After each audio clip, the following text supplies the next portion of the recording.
ایک سے ایک نوجوان ہمارے ہر ملک کے عجیب و غریب ہیں. ان کا بھائی یہ بیچ چوراہے پہ قبضہ اور اس پہ بنے گا غدیر مینار بن گیا. اور جب اعلان کیسے ہو کہ ہم نے مینار بنایا غدیر کا, تو یہاں پر صاحب قوالی ہو گئی اور وہ سارے ٹورسٹ آ گئے اور علماء آ گئے.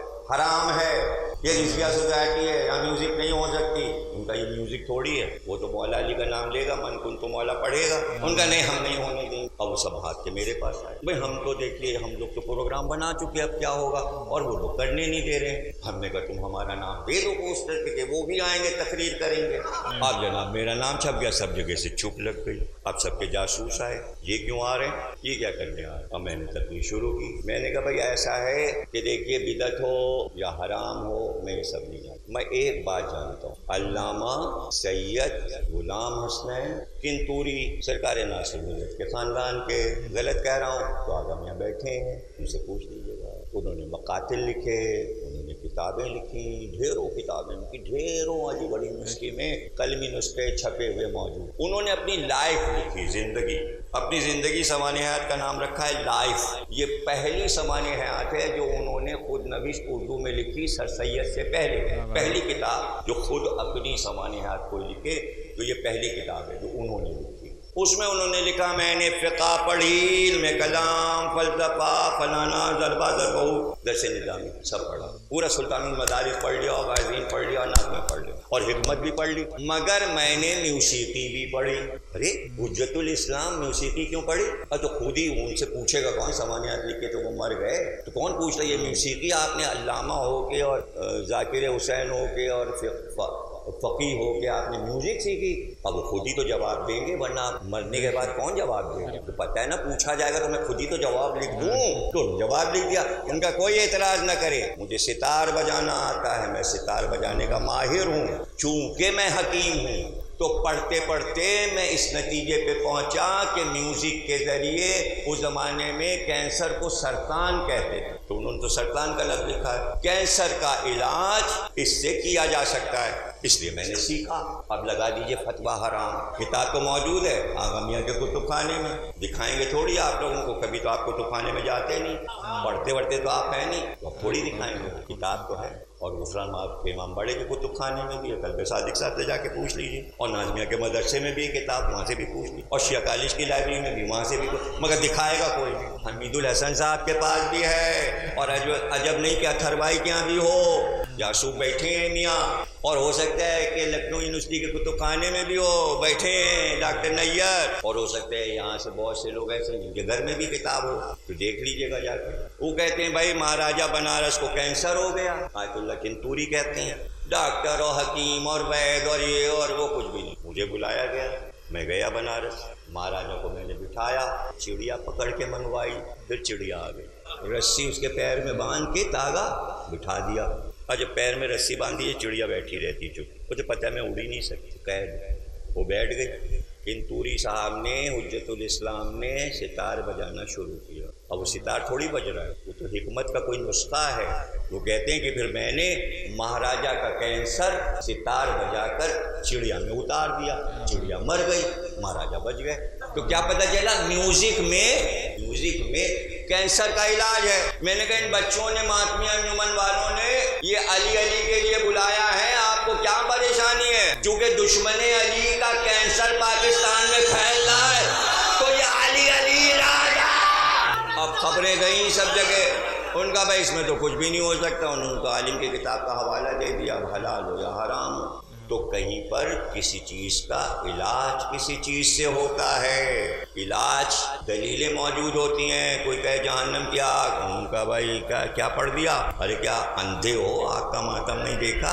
اسے کہتے ہیں دلیل, زندہ دلیل, آگ پہ چلنا. اور انہوں نے تو یہ کہہ دیا کہ اندھے دیکھ لے, ہم آگ پہ چلتے ہیں. ہم اس سے بڑی بات کہتے ہیں, اب چاہیں تو نیّر مجیدی نظم کر لیں, آگ پہ یا ابراہیم چلے یا شیعہ چلتے ہیں. اور قرآن نے ابراہیم کو شیعہ کہا ہے, انہوں نے بھی آگ کا ماتم کیا, اس لیے وہ شیعہ ہو گئے. اِنَّ مِن شِیَعَتِهِ لَإِبْرَاہِیم, ابراہیم تو شیعوں میں کا ایک شیعہ ہے, شیعوں میں کا ایک شیعہ ہے, ان شیعوں میں کا ایک